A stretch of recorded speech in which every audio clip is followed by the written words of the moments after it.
السلام علیکم پیارے بچوں، امید کرتی ہوں کہ آپ سب خیریت سے ہوں گے۔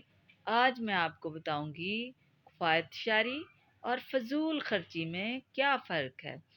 بچوں، فضول خرچی بہت بری عادت ہے۔ فضول خرچ ہمیشہ پریشان رہتا ہے۔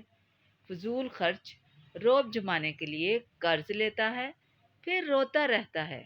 کنجوس کے پاس سب کچھ ہوتا ہے لیکن خرچ نہیں کرتا، نہ تو ضرورت مندوں کی مدد کرتا ہے اور نہ ہی اپنے پرائے کا خیال کرتا ہے۔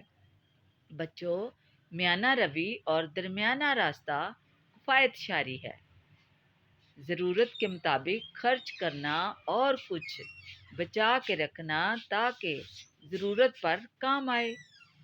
بچوں، ہمیں چاہیے کہ اپنی چیزوں کو احتیاط سے رکھیں اور جائز طریقے سے استعمال کریں، نہ تو کنجوسی کریں نہ فضول خرچ بنیں۔ کفایت شعری اپنائیں تاکہ خدا تعالی ہم سے راضی ہو۔ شکریہ۔